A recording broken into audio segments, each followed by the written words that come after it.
Assalamualaikum warahmatullahi wabarakatuh. Perkenalkan, kami dari kelompok 4 akan mempresentasikan materi tentang manajemen kas. Kelompok kami terdiri dari Dian Kurniawan, Jidan Atharik, Mitful Hakim, dan Ivan Pratama Putra. Pengertian manajemen kas. Manajemen kas ialah suatu proses pengumpulan dan pengaturan kas perusahaan.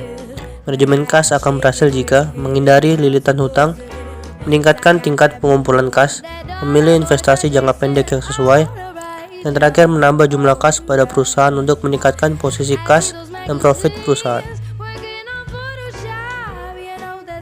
Selanjutnya adalah tujuan manajemen kas. Tujuannya adalah untuk mempertimbangkan sebuah risiko dana imbal hasil supaya terjadi keseimbangan antara mempunyai terlalu banyak atau sedikitnya kas. Target manajemen kas mencakup dua perihal. Yang pertama adalah likuiditas, merupakan manajemen yang perlu mengerti menjaga likuiditas dan kuantitas kas yang perlu tersedia dalam perusahaan.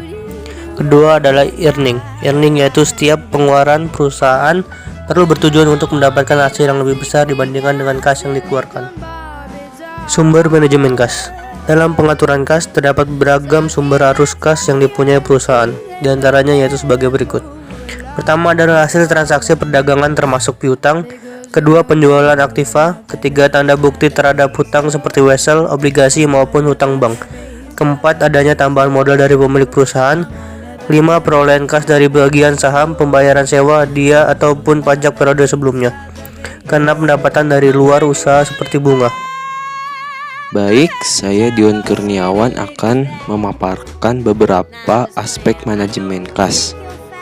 Yang pertama yaitu administrasi kas harian.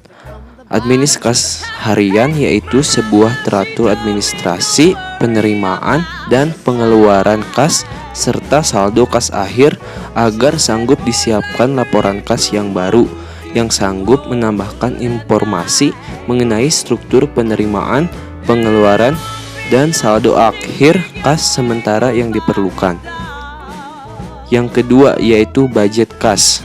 Budget kas sangat dibutuhkan di dalam menganalisa kegiatan perekonomian supaya sanggup terjadi dengan baik dan sesuai dengan target perusahaan. Yang ketiga yaitu persediaan arus kas. Setiap manajer keuangan suatu perusahaan selalu mengusahakan supaya di dalam perusahaan itu terjadi aliran kas yang teratur. Untuk itu, aliran kas masuk perlu diusahakan sesuai dengan sebuah aliran kas yang keluar. Lebih tepatnya, tidak terjadi kelebihan atau kekurangan saldo kas. Selanjutnya ada motif manajemen kas. Motif di dalam manajemen kas dibagi menjadi 4, yakni 1. Motif transaksi. Perusahaan perlu uang tunai untuk membiayai kegiatan sehari-hari perusahaan seperti membayar gaji atau upah, membayar tagihan, belanja barang, dan membayar hutang. 2. Motif berjaga-jaga. Motif yang ini mempunyai tujuan untuk berjaga-jaga kecuali tersedia keperluan yang tidak terduga. 3. Motif spekulasi. Motif spekulasi ini dipakai untuk menyita keuntungan kecuali tersedia kesempatan. 4. Motif compensating balance. Pada dasarnya, motif ini berkaitan dengan keterpaksaan sebuah perusahaan meminjam sejumlah uang terhadap bank. Faktor yang dapat mempengaruhi manajemen kas. 1. Faktor penyebab bertambahnya kas. 2. Faktor penyebab berkurangnya kas. Faktor penyebab bertambahnya kas meliputi investasi dari pemilik saham, hutang dari luar perusahaan, piutang, penyusutan, penjualan kas, dan penjualan aktiva tetap. Faktor penyebab berkurangnya kas meliputi buyback saham, pemenuhan kewajiban seperti hutang dan bunga, pembiayaan dividen, kegiatan operasional, pembelian aktiva tetap, pembayaran hutang perdagangan. Terima kasih atas perhatiannya.